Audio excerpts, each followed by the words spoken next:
Hola a todos, ¿cómo les va? Nuevamente le doy la bienvenida a otra clase de la segunda cátedra de diagnóstico por imágenes de la Universidad Nacional de Córdoba. Yo soy el doctor Juan Ignacio Morales.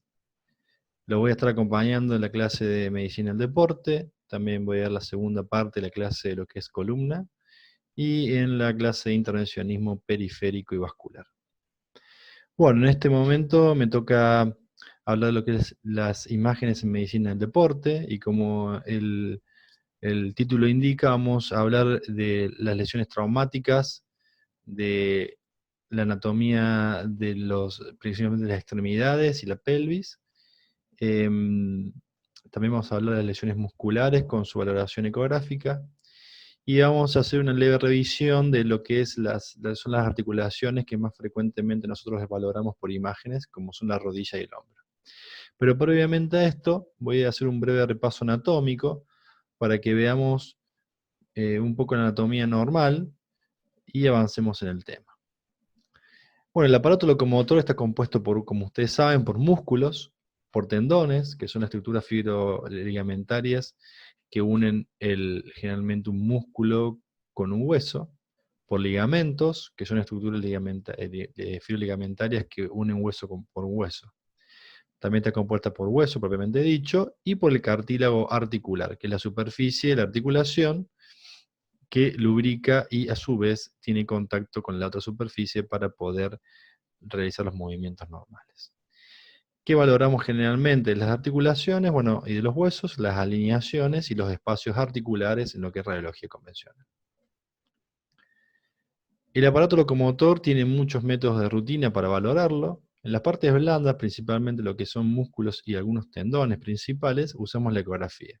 La ecografía se pide como un método de valoración muy importante para lo que es el tendón de Aquiles, el tendón rotuliano, el tendón cuadricipital y los tendones manguito rotador. También es un método muy fiable para lo que son los desgarros, principalmente del muslo y los gemelos. Y la resonancia queda como el gol estándar para cuando quedan algunas dudas diagnósticas sobre estas lesiones. Cuando hay una lesión ósea, principalmente de origen traumática, el principal método de valoración es la radiología convencional, rayos X, la radiografía, que por lo general se pide dos proyecciones, por el frente, un perfil, o un frente y un oblicuo, dependiendo de la estructura anatómica que estamos valorando, aunque en algunas situaciones pedimos hasta 3 o 4 proyecciones de la misma estructura. La tomografía, simple o multicorte, con sus reconstrucciones multiplanares, es un buen método para valorar también las estructuras óseas. Y la resonancia, si bien también es muy bueno para ver el hueso, para alguna lesión de hueso como un infarto o una fractura por estrés, también es muy buena la resonancia para ver la articulación propiamente dicha, con el cartílago articular, las estructuras ligamentarias interarticulares, los tendones, las bursas periarticulares, etc. Cuando valoramos generalmente una articulación o el aparato locomotor, se dice que es una valoración con ABCS en inglés, que habla de alineación, de bone de hueso, la C de cartílago y la S de soft de tejido de partes blandas. Y esos son los métodos convencionales más frecuentes que utilizamos. Existen métodos de mayor complejidad, que es la artrografía, la artrotomografía o la artroresonancia, que es un método de imagen que, si bien utiliza la misma principio físico que la radiología convencional, la artrografía, la tomografía y la resonancia, este término artro se refiere a que nosotros vamos a meter contraste dentro de la articulación para distender esa articulación y poder ver las estructuras intraarticulares. La medicina nuclear es un buen método para ver principalmente las lesiones secundarias a nivel de todo el esqueleto. La arteriografía es un método complementario cuando algún tipo de lesión ósea está comprometiendo algún vaso principalmente arterial. Y la radiología intervencionista, como ya voy a hablar en lo que es procedimiento intervencionista en la otra clase, tiene distintos tipos de procedimientos. Tiene procedimientos, algunos de ellos diagnósticos, como son las artrografías que nombramos previamente, y otros procedimientos terapéuticos, como son las infiltraciones a distintas articulaciones y o forámenes radiculares de los nervios lumbares. Para comenzar, la valoración de las extremidades ante un traumatismo, tenemos que entender dos características importantes a la hora de describir las lesiones. Una de ellas es poder entender que los huesos largos tienen tres componentes principales. La diáfisis, que es la parte central del hueso, y en los extremos tenemos la metáfisis, que es la porción que está entre la diáfisis y la epífisis, donde generalmente se encuentra el cartílago de crecimiento en los niños.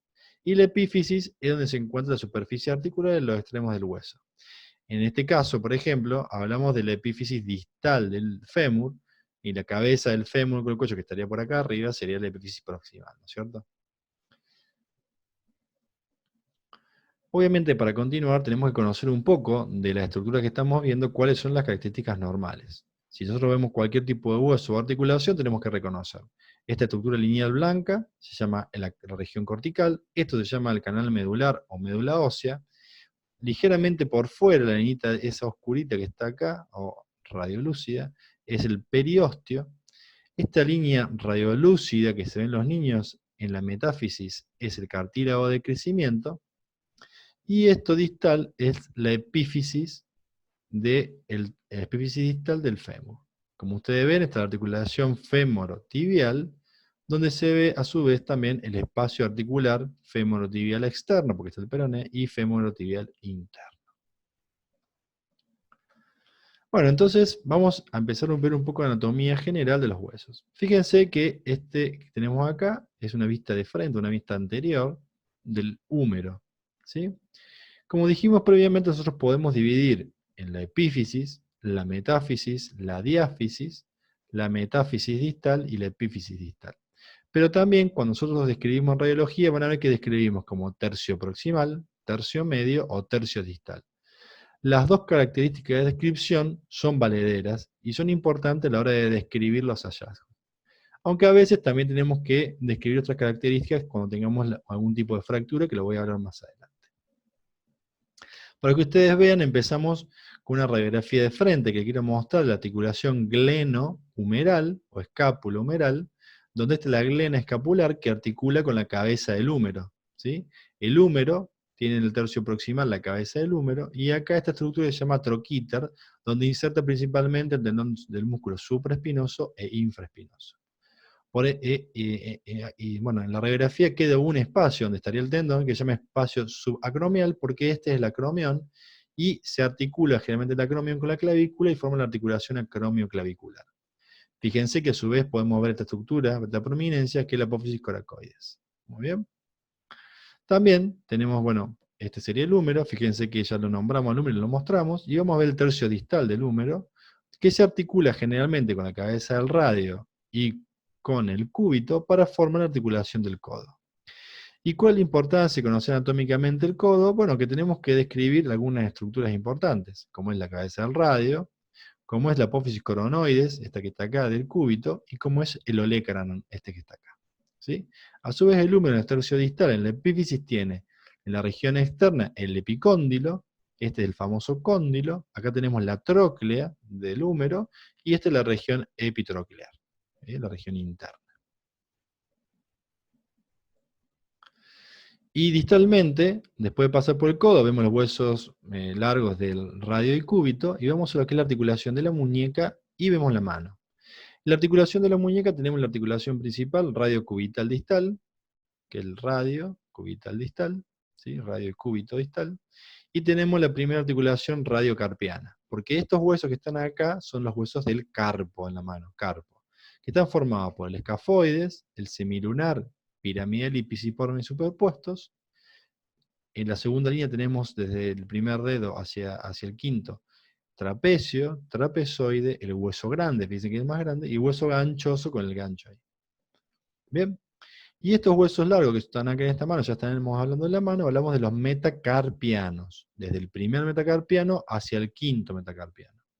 Y después las falanges, que como dije previamente, con los huesos largos, que puede ser tercio medio, proximal y distal, en la falange podemos tener la falange proximal, media y distal, o falange, falangina y falangeta. En el caso del primer dedo tenemos solamente falange proximal y falange distal. Para continuar hablando, vamos a ver lo que es una radiografía panorámica de pelvis, y viendo principalmente cómo se puede realizar. Esta es una radiografía de frente, se llama panorámica de pelvis, y esta es una radiografía axial de cadera, donde fíjense que hay una abducción y lateralización de las caderas para poder ver bien la luz articular y la relación del cuello femoral con la misma. ¿Y qué podemos valorar? Podemos valorar la sífisis del pubis, podemos valorar las ramas isquio e iliopubianas, la glena articular del ilíaco, este es el hueso ilíaco en toda su extensión, la articulación es sacroilíacas, ahí y ahí, y este es el hueso sacro. ¿Bien? Esta articulación importantísima es la coxofemoral, donde podemos ver la glenoide, como digo, la cavidad cotiloidea del hueso ilíaco, la cabeza del fémur, el cuello del fémur, el trocánter mayor y el trocánter menor, y la porción intertrocántea. Ya yendo a lo que es muslo, rodilla y pierna, vamos a ver que tenemos el fémur con su tercio proximal, tercio medio y tercio distal, como dijimos, la epífisis, la metáfisis, diáfisis, metáfisis y epífisis distal, ¿sí?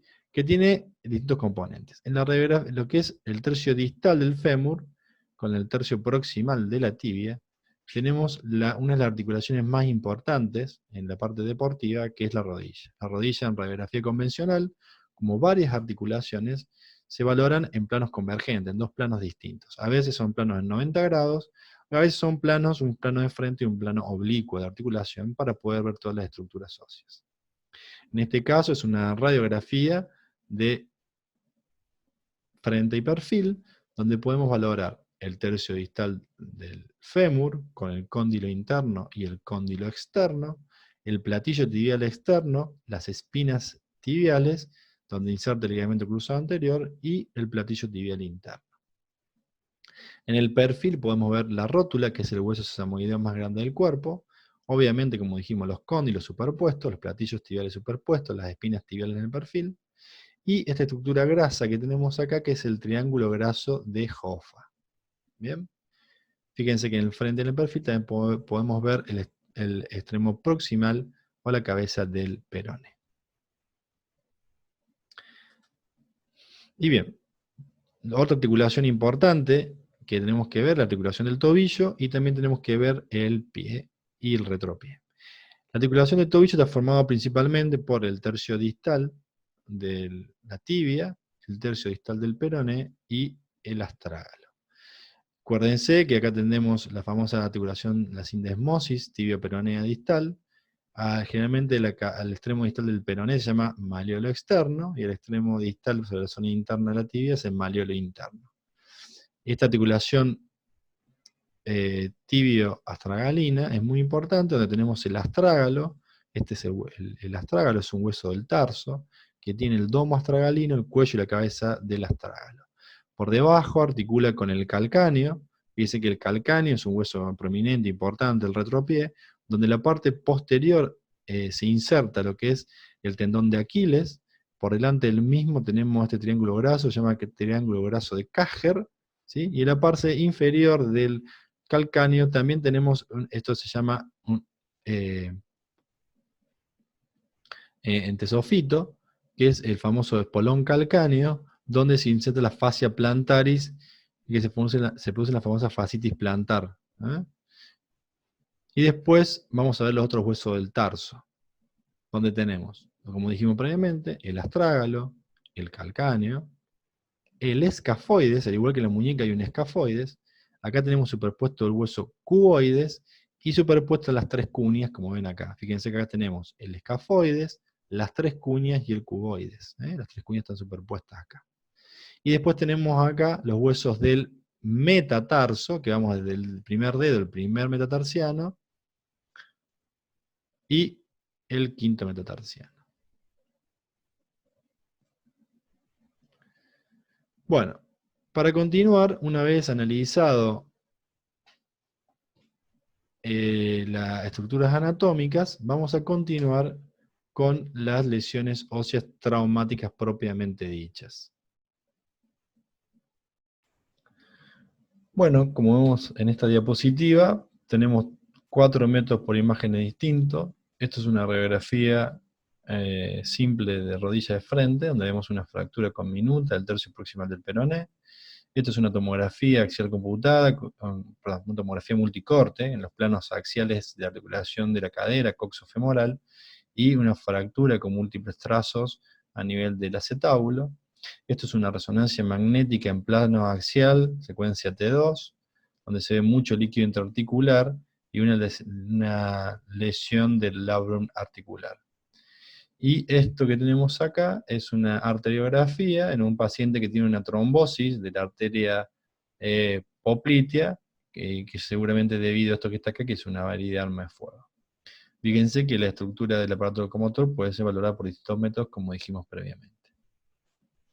Pero cuando hablamos de las lesiones traumáticas, principalmente hablamos de dos tipos de lesiones. Uno, que esto viene evidente, es una fractura de la rótula, o sea, las fracturas, y otro son las luxaciones. ¿Qué son las fracturas? Bueno, el concepto general es que son la solución de continuidad del hueso. Una solución de continuidad es literalmente una pérdida en la parte radiológica, es una radiolucidez, que es la solución de continuidad sobre la cortical principalmente. ¿Por qué digo sobre la cortical? Porque a veces podemos tener una lesión, una imagen radiolúcida sobre una cortical, la cortical de este lado del fémur, pero no de este lado, y es una fractura incompleta o fractura en tallo verde. Pero también podemos tener lo que se llaman las luxaciones, que es la pérdida de alineación de la articulación, en este caso una luxación de la articulación glenohumeral, que vamos a hablar del concepto más adelante. La fractura, como dijimos, es la solución de continuidad ósea o cortical principalmente. ¿Y estas fracturas qué tienen en común? Bueno, las fracturas tienen en común dos cosas importantes. Una cosa es que se ven como en la radiografía convencional como trazos radiolúcidos, ¿sí? Esos trazos radiolúcidos que nosotros podemos ver pueden tener la característica de ser una fractura completa o fractura simple, en este caso una fractura de trazo radiolúcido longitudinal, que afecta el tercio medio del segundo metatarsiano. Y esta es una radiografía de mano, frente y oblicua, donde podemos ver una fractura del tercio distal del quinto metatarsiano, y que el oblicuo nos está demostrando que, si bien tenemos un trazo radiolúcido de fractura, vemos que compromete la región dorsal del hueso, pero no la superficie palmar del hueso, y eso sería una fractura en tallo verde, o incompleta. A su vez, como decíamos recién, las proyecciones radiológicas lo que nos ayudan es a determinar distintos tipos de lesiones que pueden pasar desapercibidas. Por ejemplo, si viéramos solamente este foco en el quinto dedo del pie, veríamos que hay una fractura impactada del tercio distal del quinto metatarsiano.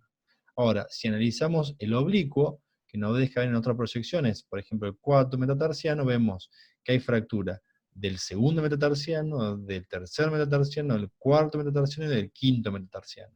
Fíjense, como una proyección de frente no nos estaba mostrando casi lesión, y el perfil nos está mostrando 4 huesos fracturados que no se veían correctamente en el frente. También el perfil nos va a mostrar el tipo de trazo que tenemos. Acá tenemos un aumento del espacio articular de la sindesmosis tibio-peronea, con una imagen radiolúcida poco específica, que en el perfil se ve como un trazo de fractura oblicuo, que es del tercio distal del perone. Por eso las proyecciones radiológicas siempre deben ser de a pares, y dependiendo de la articulación que tenemos que valorar, generalmente va a ser un frente, un perfil, o un frente y un oblicuo. Bueno, las fracturas tienen varias clasificaciones. Una, como les dije, es la fractura simple, completa, o la fractura simple, incompleta. La completa quiere decir, como les dije, que afecta toda la superficie de la cortical ósea, y la incompleta que alguna parte de la cortical quedó pegada, ¿sí?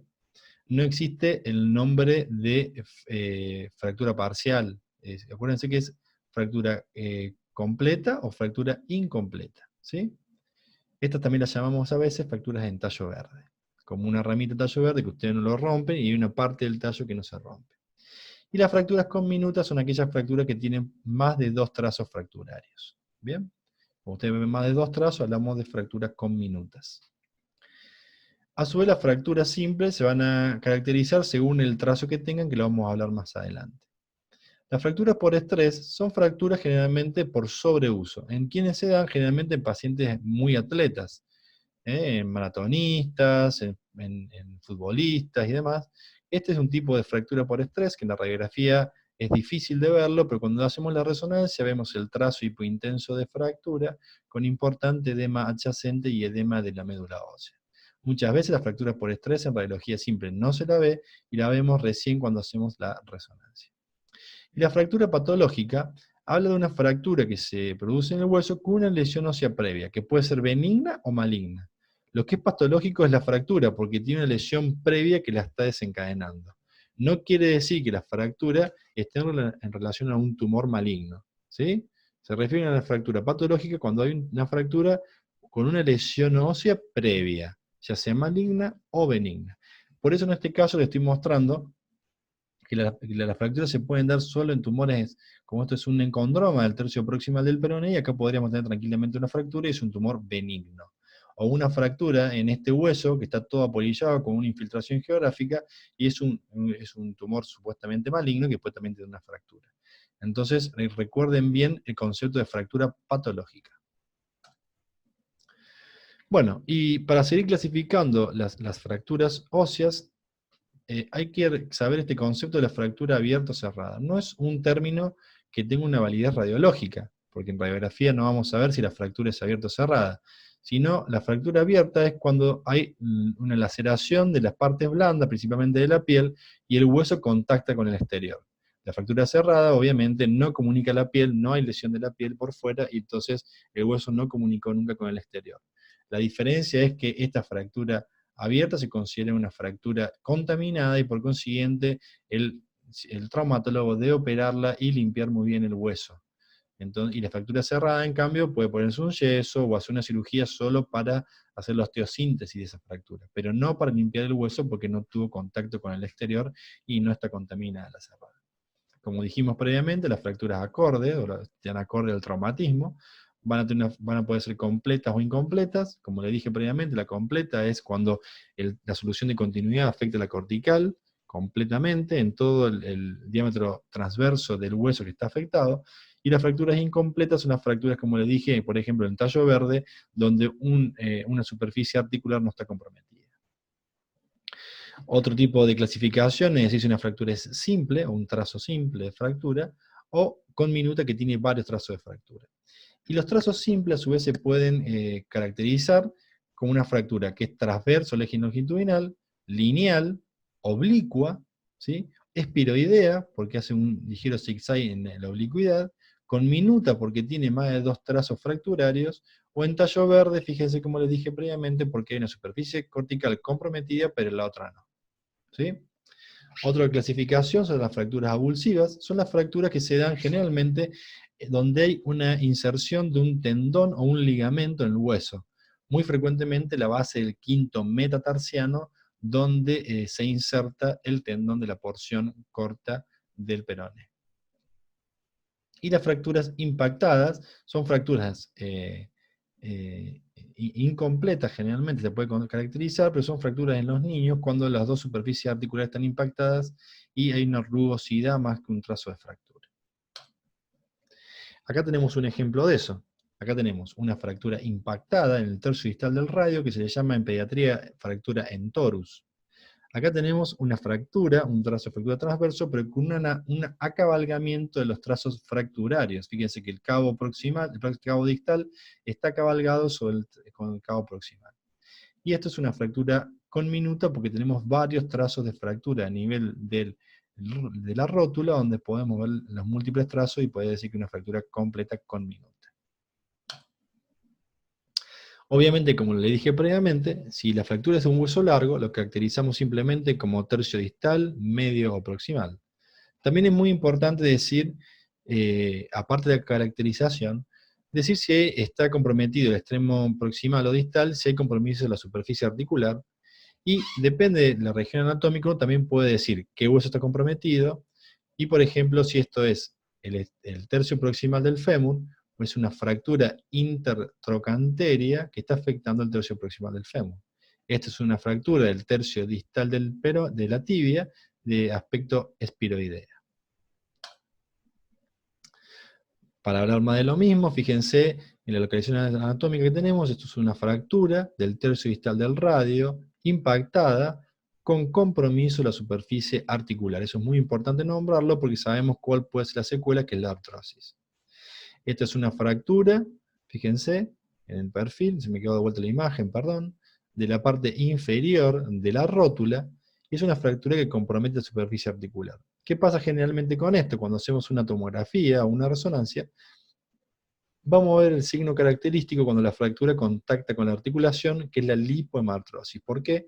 Porque liberación de médula ósea grasa hace la articulación con el hematoma. En la tomografía podemos ver eso. Fíjense, esta es la rótula, este es el fémur, y acá tenemos la hemartrosis con grasa en su interior, formando un nivel líquido-líquido, que esta es la grasa, este líquido se llama lipohemartrosis como signo directo de fractura con compromiso de la superficie articular. En resumen, vamos a intentar, cuando tenemos una fractura, realizar la localización anatómica, entendiendo en la división de los tercios, tercio medio, proximal y distal, o pudiendo definir la epífisis, la metáfisis y la diáfisis. ¿Por qué era importante eso que yo le decía, la epífisis, la diáfisis y la metáfisis? Cuando tenemos un compromiso de la epífisis, puede estar comprometido, como le expliqué recién, la placa articular y por consiguiente llevar a ese paciente a largo plazo a artrosis.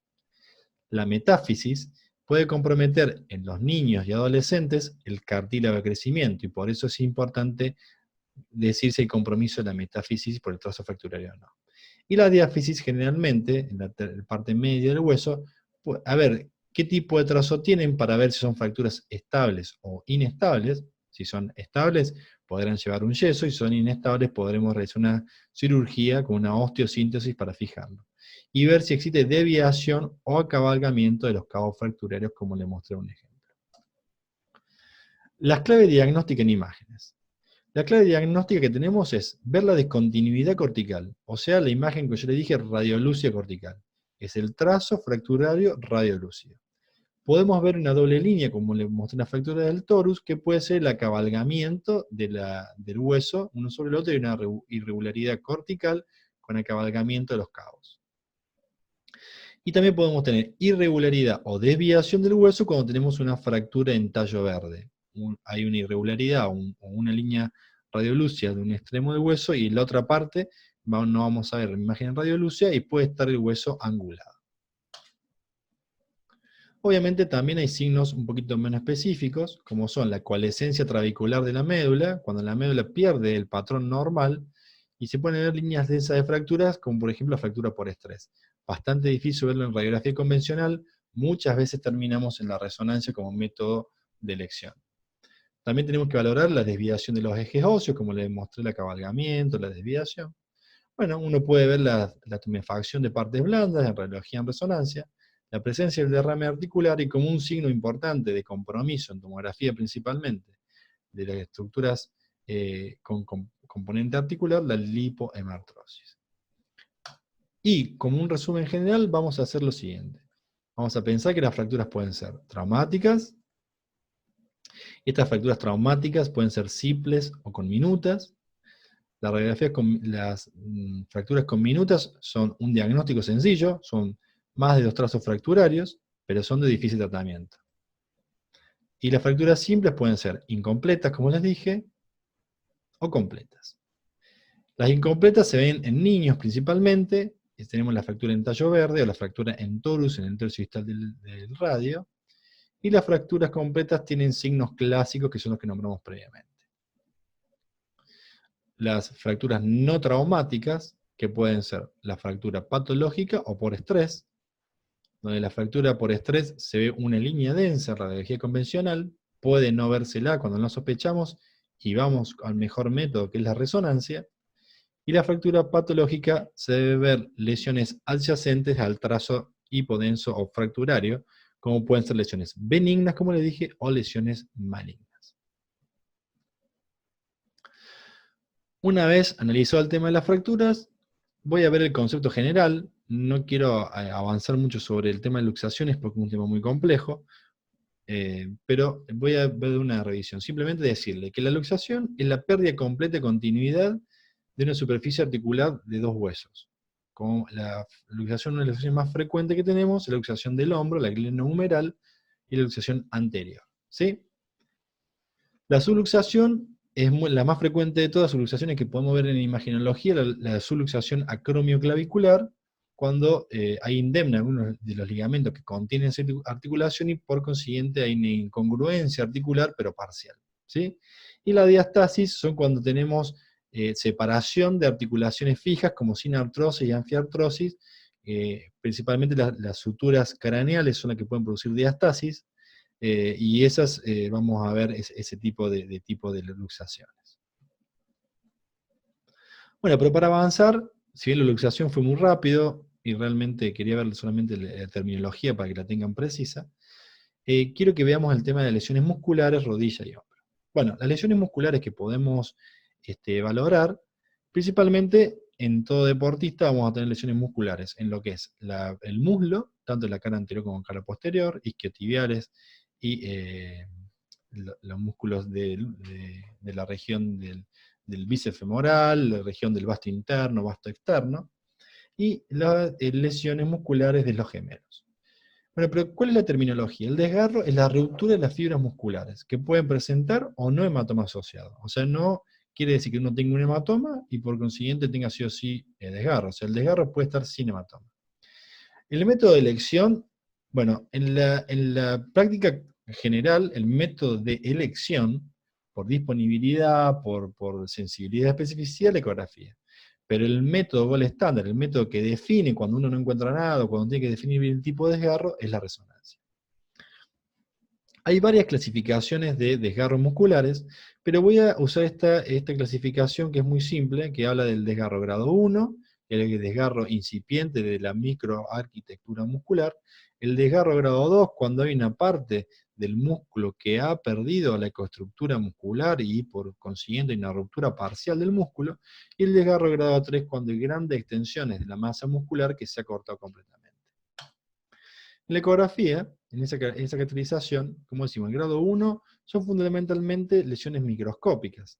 Es lo que les saben llamar la fatiga muscular, generalmente en los futbolistas. Son desgarros microscópicos que en la ecografía podemos ver este tipo de cavidades en flama, que le llaman los ingleses, como son zonas hipoecogénicas dentro del vientre muscular. Generalmente nosotros lo que vemos son bien la terminación lineal de los músculos, pero cuando hay estos huecos en las líneas hiperecogénicas del músculo, hablamos de estas lesiones en flama que son el desgarro grado 1.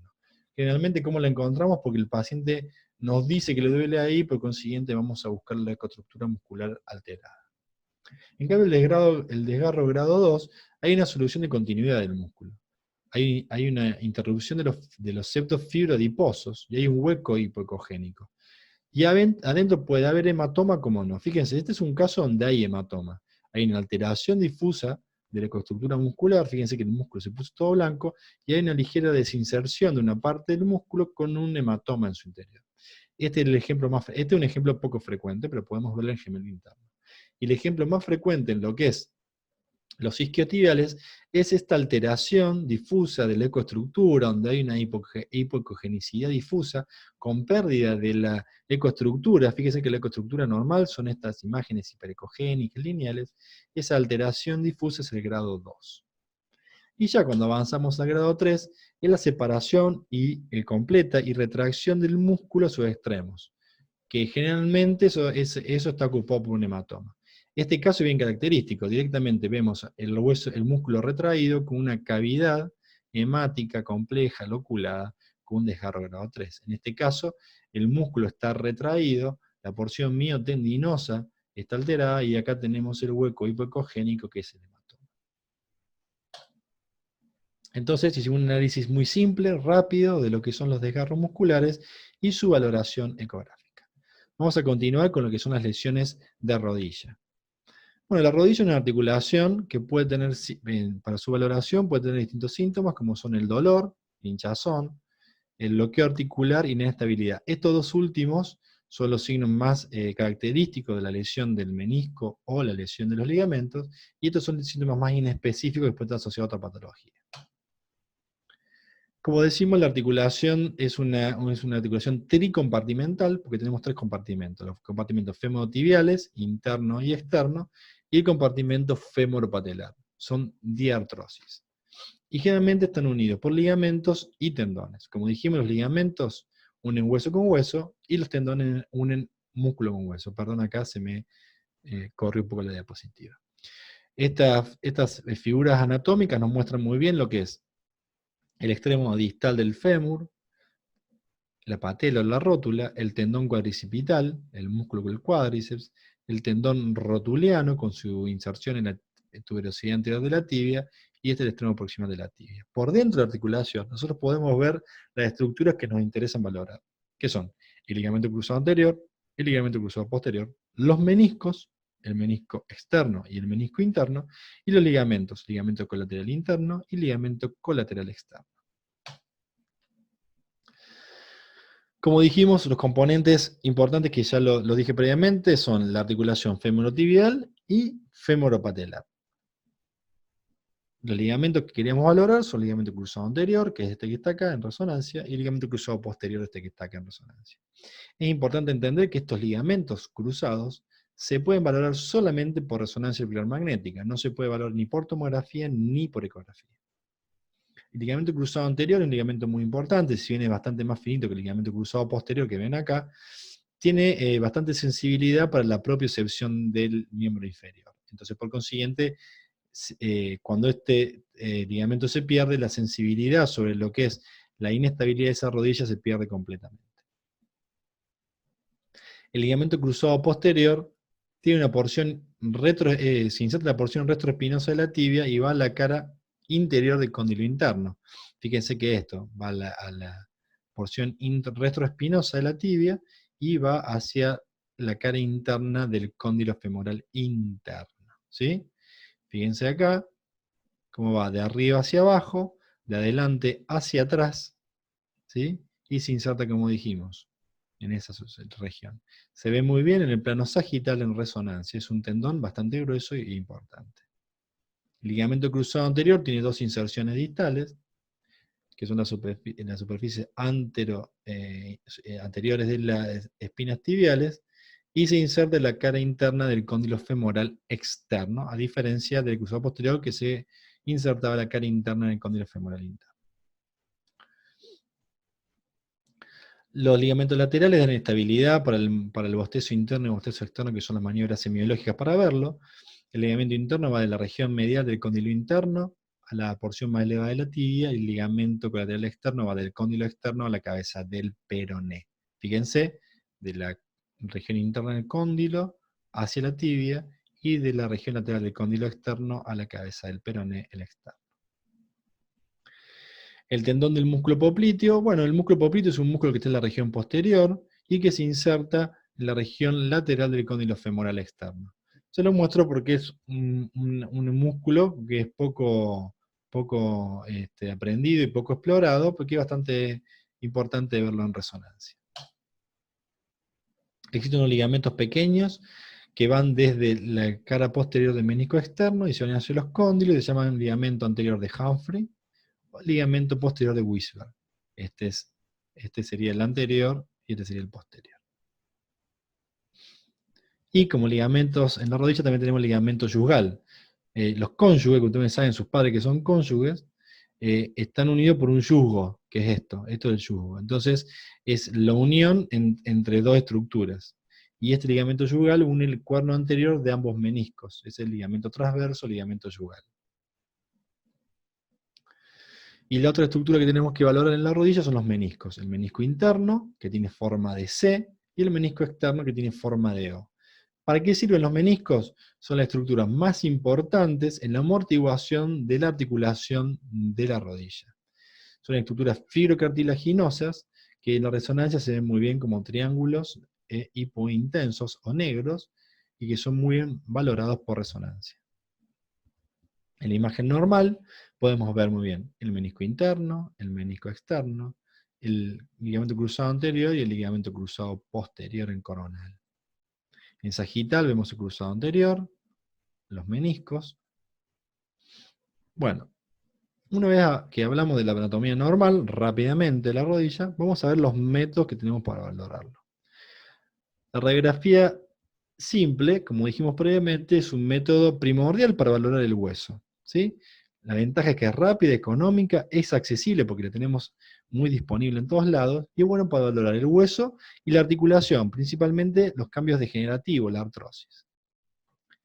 La desventaja que utiliza rayos X, o sea que en pacientes añosos, en niños y en embarazadas, uno tiene cierto pudor por realizar este tipo de procedimientos por las radiaciones ionizantes, aunque siempre hay que ver riesgo-beneficio.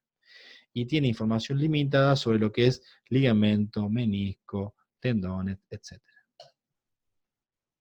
Generalmente la técnica en rodilla, como dijimos, principalmente es la técnica de radiografía de frente y perfil, con carga o sin carga se refiere, o con apoyo o sin apoyo, parado o no, se refiere, y la radiografía de rótula, generalmente la radiografía axial, que es una radiografía axial en 45 grados de la rótula. El ultrasonido, que es la ecografía, sirve muy bien para ver los tendones, principalmente en la rodilla, el tendón rotuliano y el tendón cuadricipital. Cuando hablamos de ultrasonido, generalmente decimos estas características.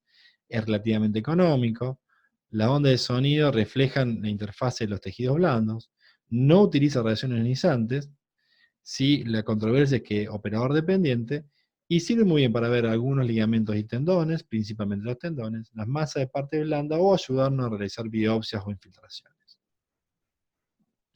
La ecografía por la cara anterior, podemos ver los tendones, fíjense en este caso el tendón cuadricipital, que se ve muy bien, el tendón del cuádriceps, y el tendón rotuliano, que esta es la rótula, y ya tenemos todo el tendón, esto es un plano longitudinal, esto es un plano transversal. La tomografía multicorte, como dijimos, utiliza radiación ionizante, nos permite hacer reconstrucciones multiplanares, y es muy bueno para ver la corteza ósea y calcificaciones, y valorar algunas fracturas conminutas.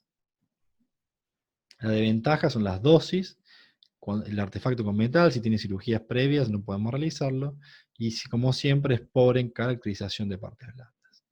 En cambio, la resonancia es el método de elección para las lesiones osteoarticulares, principalmente articulares.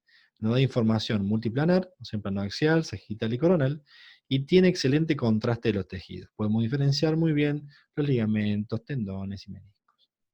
Estos son los protocolos normales de imágenes que realizamos, a usted no le interesa. Pero bueno, lo primero que vamos a valorar son los meniscos. ¿El menisco qué hace? Transmite carga, absorbe el choque, reduce el estrés en la rodilla, nos ayuda a la congruencia articular, estabiliza la articulación, limita la flexión y la extensión y nos ayuda a la lubricación. ¿Cuáles son las sintomatologías de una lesión meniscal? Dolor, bloqueo articular, derrame, bloqueo articular. Y generalmente la sospecha clínica es muy buena para el menisco interno, es un poco más bajo para el menisco externo para un traumatólogo experimentado. Generalmente cuando el traumatólogo te habla de sospecha clínica de lesión meniscal, es mucho más frecuente que le peguen al diagnóstico clínico el menisco interno. Las lesiones meniscales pueden ser lesiones traumáticas o degenerativas. La lesión traumática aguda puede ser por fuerza de alta carga, un episodio único, afecta generalmente el borde libre, que es la parte interna, yo le voy a mostrar cuál es, y es en pacientes jóvenes. En cambio, lesiones degenerativas es por una fuerza normal, son fracturas horizontales, no lo voy a explicar ahora, y se asocia a la artrosis y a mayor edad del paciente. Fíjense, el traumático, jóvenes, como dijimos, episodio único. Degenerativo, una fuerza normal, episodio puede ser reiterado, asociado a pacientes añosos. ¿Cómo pueden ser las lesiones o la ruptura del menisco? Bueno, pueden dividirse en longitudinales, radiales o horizontales. No quiero que sepan esto mucho ustedes, pero sepan que hay varios tipos de fracturas. La más conocida de todas es la fractura en asa de balde. Y ya la voy a mostrar. ¿Cómo se ve en resonancia? Bueno, generalmente en resonancia el menisco normal se ve como este, un triángulo hipointenso bien homogéneo. Cuando perdemos la forma triangular y vemos una imagen hiperintensa que contacte con la superficie articular, hablamos de una ruptura meniscal. En este caso, en este triángulo que está muy blanco, que contacta con la superficie, y en esta zona que está irregular ahí, hiperintensa, que contacte con la superficie articular inferior. Son rupturas meniscales. Otro tipo de ruptura, fíjense, una imagen bien triangular, negra, homogénea, y una imagen triangular que tiene una imagen hiperintensa, más blanca en su interior, que compromete todo el cuerno posterior del menisco interno y que contacta la superficie articular. Eso es una ruptura meniscal. Otra ruptura más fácil de ver, fíjense cómo se ve claramente las dos secuencias, una imagen hiperintensa, que contacte con la superficie articular una lesión meniscal típica. Pero esta es la que queremos conocer, porque es la que siempre le preguntan y tenemos que conocer. La ruptura en asa de balde. ¿Qué se refiere a asa de balde? Es como el balde. Quiere decir que está, generalmente este sería el menisco que está todo unido. Cuando el asa del balde, la agarradera del balde se desplaza, como en este caso, esa es la ruptura en asa de balde. Quiere decir que si bien el menisco se rompió, el fragmento que se desplazó está unido en la parte anterior y posterior al restante menisco que le quedó, ¿sí? Es más frecuente en adultos jóvenes, más frecuente en el menisco interno, obviamente que traba la rodilla porque ese fragmento se desplaza a la región femorotibial interna, y como le dije, tiene un signo frecuente que es el signo del doble cruzado posterior. ¿Sí? Vamos a continuar. Fíjense que este es el signo del doble cruzado posterior. Acá tenemos el cruzado posterior, una imagen que está por debajo que lo simula, que es el signo del doble cruzado posterior, que es el fragmento del menisco que se desplazó. ¿Sí? Y en el coronal, como lo vemos, vemos que le quedó un pedacito de menisco lateral y el fragmento del menisco que le quedó en la parte medial. Obviamente que en otros planos tenemos que ver que este pedazo de menisco está unido en la parte anterior y posterior. Bueno, el menisco discoideo es una morfología anómala de un menisco. Se da en pacientes jóvenes y es más frecuente en el menisco externo. Se asocia frecuentemente a ruptura degenerativa. Decimos que cuando el menisco discoideo da sintomatología o presenta cualquier cambio de intensidad de señal, es una ruptura. Este caso, el menisco discoideo es este que está acá, es todo un menisco que se mete en la articulación intercondílea. A veces el paciente no siente nada, es una variante anatómica. Pero con mínimos cambios de intensidad de señal hablamos de ruptura degenerativa. Otro menisco discoideo. Bueno, como otro hallazgo de relevancia en la patología de la rodilla, tenemos lo que son los quistes meniscales. Los quistes meniscales, los quistes parameniscales, que se asocian tanto a la ruptura del menisco interno y menisco externo, se asocian a un 99% de ruptura meniscal. Cuando nos queda duda que hay una ruptura meniscal, si encontramos un quiste meniscal, hablamos de ruptura del menisco. ¿Y qué son? Fíjense, el menisco interno tiene este quiste que nace del mismo menisco, no se ve claramente la ruptura, aunque parece una ruptura radial, y por consiguiente hablamos que ese menisco está roto. Lo mismo pasa en este menisco de acá, que tenemos un quiste parameniscal. Claramente este quiste viene del menisco y es un quiste parameniscal asociado a ruptura del menisco. Bueno, ¿qué son los esguinces de rodilla? Bueno, la rodilla puede tener distintos tipos de esguince. Primero, hablamos de la distensión de los ligamentos, ¿sí? Los ligamentos que se pueden distender son los ligamentos cruzado anterior, cruzado posterior, colateral interno y colateral externo, ¿sí? Lo podemos dividir en grados siempre. El grado 1 es la distensión. El grado 2 es ruptura parcial de la fibra. Y el grado 3 es cuando ruptura total asociada a una avulsión ósea. ¿Sí? Los signos radiológicos generalmente son fáciles de ver. ¿Qué vamos a ver? Que por mecanismo de torsión forzada, por detención brusca, por cambio de la carga de forma brusca, o por un traumatismo externo, vamos a tener lesión de los ligamentos. Por ejemplo, si el paciente tiene un golpe de la región externa de la rodilla, el ligamento que se va a distender es el ligamento colateral interno. Inverso si pasa lo mismo, si el golpe está sobre la parte interna, el que se va a distender es el ligamento colateral externo. En este caso lo que vemos es un ligamento cruzado anterior, que es normal, y un ligamento cruzado posterior normal, como lo debemos ver. Fíjense que el ligamento cruzado anterior tiene una angulación que se va hacia bien longitudinal hacia la parte proximal, y esta es la angulación normal del ligamento cruzado posterior.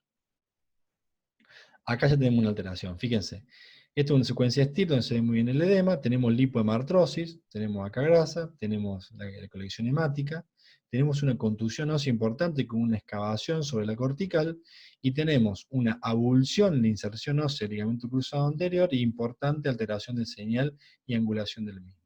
Es una ruptura grado 3 con avulsión de las espinas tibiales. Otro tipo frecuente de lesión del ligamento cruzado anterior es la pérdida de la angulación normal. Yo le dije que estaba bien tironeado hacia arriba, fíjense cómo se pierde la angulación, se cae el ligamento, que hay una parte que está caída hacia atrás, y lo mismo que puede pasar acá, fíjense, no se reconoce casi el ligamento, se pone gris, y hay una pérdida de alineación normal, eso es una ruptura del grado 3 del ligamento cruzado anterior. En este caso vemos un ligamento cruzado posterior, como le había mostrado previamente yo, ligamento que va de anterior a posterior, de arriba hacia abajo, bien hipointenso, grueso. En este caso hay una distorsión completa de las fibras, con una pérdida e inserción del mismo, importante hematoma en las partes blandas, que habla de una lesión completa del ligamento cruzado posterior y ligamento cruzado anterior. Seguramente fue una luxación de rodilla. Muy bien.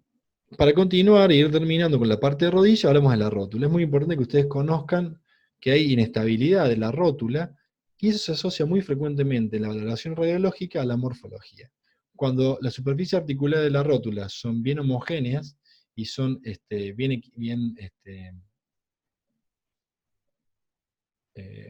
tienen el mismo porcentaje de superficie articular tanto interna como externa, es tipo 1. Cuando hay mayor porcentaje de superficie articular sobre la parte externa es tipo 2, y con la superficie es ampliamente mayor en la superficie articular externa es tipo 3. Y esta rótula generalmente es una rótula inestable, se lateraliza, se mueve mucho el paciente y le genera mucho dolor y inestabilidad. Las fracturas de rótula son fracturas bastante simples de verlas por radiología convencional, pueden ser transversas, muy frecuentemente vemos esto, que son las fracturas con minuta, con desplazamiento, porque son pacientes que se golpean haciendo un deporte de alta velocidad o de alto impacto. Pero deben recordar que hay una variante anatómica que se llama la falta de osificación, la falta de unión de los núcleos de osificación, que se llama la rótula bipartita o tripartita.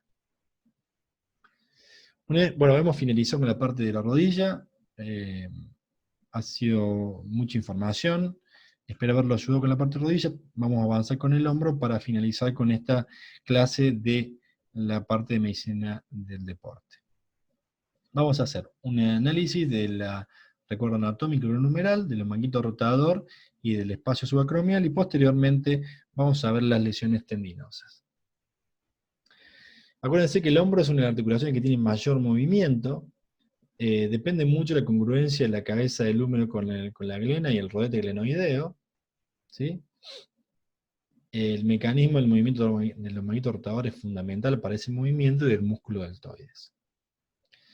El manguito rotador está formado por el músculo supraespinoso, infraespinoso, subescapular y redondo menor. En un plano sagital del hombro, en la parte superior tenemos el supraespinoso, en la parte posterior tenemos el infraespinoso, inferior al mismo tenemos el redondo menor, y por delante tenemos al subescapular. El músculo supraespinoso se encuentra en la fosa supraespinosa, va hacia el margen anterolateral del troquíter donde se inserta, ¿sí? Y generalmente el movimiento que nos ayuda es la abducción. En resonancia se lo ve muy bien en este plano coronal. Este es el músculo supraespinoso y es el tendón supraespinoso insertado en el troquíter, ¿sí? Lo mismo en este es el músculo y este es el tendón insertado en el troquíter. Este es el tendón del músculo supraespinoso en el plano sagital, y este es un plano axial que está bastante difícil de verlo para ustedes. El músculo infraespinoso es un músculo que va de la fosa infraespinosa, por eso es su nombre, y va al margen posterior superior del troquíter, también se inserta. O sea que dijimos que el supraespinoso al troquíter y el infraespinoso se inserta en el troquíter. Y da la abducción cuando hay más de 120 grados y la rotación externa del hombro. Fíjense que se lo ve muy bien en el plano axial, como se ve y se va de la parte posterior hacia el troquíter, como se lo puede ver en el plano coronal, todo el músculo y las fibras del tendón, y como se lo puede ver en la parte posterior acá, muy pegadito al supraespinoso. El redondo menor viene de la fosa infraespinosa por debajo y por fuera del infraespinoso, está en el margen posterior inferior del troquíter y da la rotación externa del hombro, ¿no? Ayuda con el infraespinoso a rotar en forma externa el hombro. Es un tendón muy chiquitito que está acá atrás, ¿sí? Que se puede ver el músculo en esta zona, que nos ayuda a ver la parte de acá de abajo en relación al infraespinoso, y que en la axial lo podemos ver acá, chiquitito. Comparado con los otros es el tendón más chico. Y el tendón y el músculo subescapular con su tendón, viene la fosa subescapular, se inserta en el troquín, que está acá adelante, el troquíter, acá está el troquín, y nos ayuda a la rotación interna del hombro. Como usted lo ve en la parte anterior, este es el vientre muscular, y este es el troquín donde se inserta el tendón del músculo. Este es todo el músculo con el tendón de su extensión coronal, como se pone en coronal, y en el axial todo este es el tendón del subescapular. Y otro músculo que es muy importante, otro tendón que es muy importante, pero que no forma parte del manguito rotador, es el tendón de la porción larga del bíceps. Es un tendón que va por dentro de la corredera bicipital, en este caso, y se inserta en la región posterior superior de la glena escapular. Hay otro tendón del bíceps que se inserta en la coracoides, que es la porción corta del bíceps. Fíjense cómo lo vemos al tendón en el axial en la mejor plano, ¿sí? Cómo va por la corredera bicipital, acá lo tenemos en el plano axial. Y este es la inserción en la porción corta del bíceps, en la porción coracoides. Más del tendón, fíjense cómo se lo puede ver, tendón porción acá del bíceps, y donde se inserta hacia arriba. Bueno, ¿cuáles son los métodos para valorar el hombro? El primer método es la radiografía convencional, después le sigue la ecografía y la resonancia magnética. La radiografía, principalmente, ¿qué nos ayuda? Primero a ver los cambios de artrosis, como este paciente. Este paciente tiene una disbalancia articular, porque hay una alteración en la alineación del glenohumeral, donde la cabeza del húmero se fue hacia arriba. Hay un pinzamiento del espacio subacromial, que es un espacio muy importante en la patología que se llama impeachment, que ya lo vamos a nombrar. Hay artrosis, hay osteofitos marginales ahí abajo, no sé muy bien, osteofitos de articulación acromioclavicular. Fíjense cómo uno puede valorar la patología degenerativa en la radiografía simple. El espacio subacromial es normal entre 7 a 5 milímetros y se valora en la radiografía de frente. Es en el borde inferior del acromión y la cabeza del radio. Es muy importante porque, primero que puede condicionar el pellizcamiento del tendón, y cuando el tendón no está, tiene menos 7 milímetros porque no está mi tendón, no está ocupado y sube la cabeza del húmero. La ecografía es un buen método para caracterizar desgarros y para valorar los tendones en forma dinámica. No voy a hablar mucho de la ecografía en hombro, pero es un método, generalmente los traumatólogos los piden como el primer método en la valoración de lo que es la patología del manguito rotador. Fíjense que bien que se pueden ver un tendón como el subescapular en este plano, en la ecografía, y con mucha experiencia podemos llegar a un diagnóstico, pero generalmente no hacen tratamiento sino a la resonancia. Otro plano, y bueno, vamos a la resonancia igual que lo que hicimos en rodilla. ¿Qué queremos ver? Dependiendo del mecanismo, generalmente es controversial, porque el paciente por ahí no tiene un mecanismo específico, nosotros valoramos lo siguiente. Una, valoramos el impeachment, que yo le dije, que es el pellizcamiento, es la compresión que puede generar la disminución del espacio subacromial sobre el tendón supraespinoso. Cuando este espacio está reducido, como en este caso, menos de 3 milímetros, puede ser un signo indirecto de una ruptura del supraespinoso, como un signo indirecto de una alteración anatómica que está condicionando la lesión crónica del tendón del músculo supraespinoso.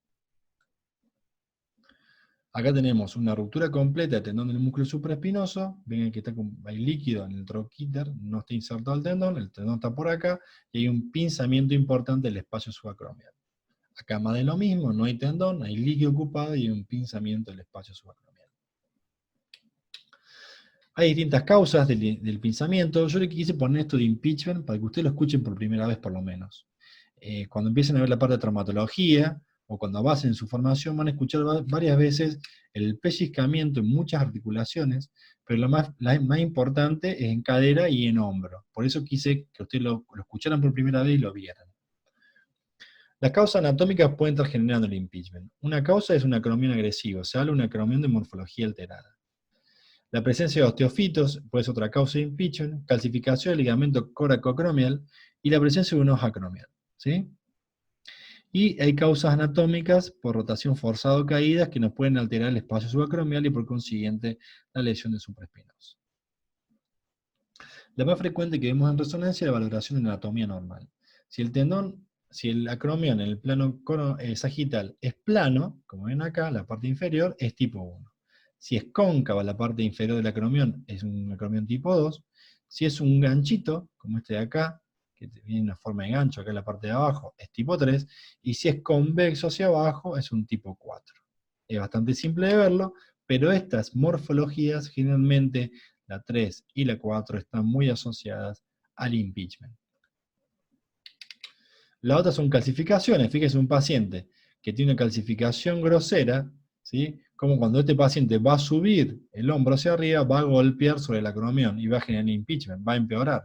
Estos depósitos de calcio, calcificaciones, son muy dolorosas de por sí, sumado a la alteración anatómica que genera por el contacto del tendón con el acromión cuando éste se mueve.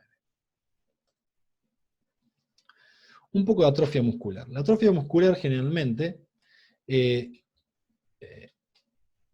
se debe a la falta de uso. Entonces, cuando uno tiene una tendinosis, una tendinitis crónica o una ruptura del músculo, se asocia que uno no mueve más el hombro, no hay una aducción importante del mismo y por consiguiente se atrofia. Fíjense, este es el vientre muscular, del músculo supraespinoso, uno traza una línea en el borde superior de la espina escapular y la apófisis coracoides, y esa línea tiene que estar sobresalida por el músculo. Cuando el músculo no sobresale esta línea, quiere decir que hay una importante atrofia, como en este caso, esto todo lo blanco es grasa, y eso poquito y intenso negro es el músculo. Hay una importante atrofia del músculo supraespinoso, seguramente secundado por una ruptura o una tendinosis. Lo mismo este paciente, fíjense, si trazamos la línea, el músculo sobresale apenas, por muy poquito, queremos decir que hay mucha grasa y leve hipotrofia de la masa muscular, signo del tangente.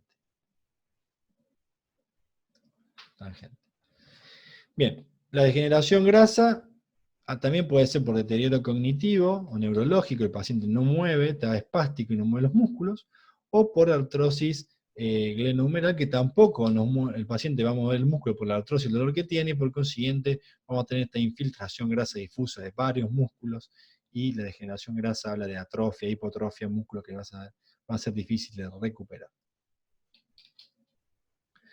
Bueno, como ustedes han escuchado varias veces, muchas veces hablamos del término tendinitis. La tendinitis se lo dejó de utilizar porque Resnick, que es el padre de la radiología articular, en varios preparados anatómicos dijo que al no haber encontrado células inflamatorias dentro de los tendones. Entonces, todas las lesiones que tenemos dentro del tendón con cambio de señal, alteración en el color, todo lo que ustedes puedan ver en imágenes, se les llama como tendinosis. Y esta tendinosis genera una degeneración progresiva y acelera el síndrome de fricción subacromial. ¿Y cómo se puede ver? Generalmente se ven como áreas de alteración del señal del tendón, ¿sí? Focales, o como alteraciones irregulares en la ecografía, con colecciones líquidas y demás. Esto es una severa tendinosis, directamente una distorsión del tendón supraespinoso, que debería verse hipointenso en todas las secuencias, principalmente en el T2 y T1, y acá se ve todo gris. Es una tendinosis del tendón del músculo supraespinoso. Y tenemos las rupturas. La ruptura del manguito rotador principalmente pueden ser ruptura de superficie, ruptura de espesor parcial, de superficie articular, de superficie dorsal, o transfixiante, que es un pequeño hueco, y que según cómo esta ruptura está desplazada, se dice grado 1, 2 o 3. De superficie bursal, porque acá tenemos una bursa llamada bursa subacromio subdeltoidea. Entonces, si la ruptura está de este lado, se desplaza hacia ese lado, es una ruptura parcial, de espesor parcial, de superficie bursal. Si la ruptura estuviera acá, contactando la cabeza del fémur, es una ruptura parcial de superficie articular como esta que está acá. ¿Ven? Hay una ruptura que contacta con la cabeza del húmero, por dije fémur, del húmero, y es una ruptura de espesor parcial. Según el tamaño, es un grado 2. Como previamente dije, los grados dependen del tamaño. Menos 3 milímetros 1, de 3 a 6, 2, y más de 6, 3.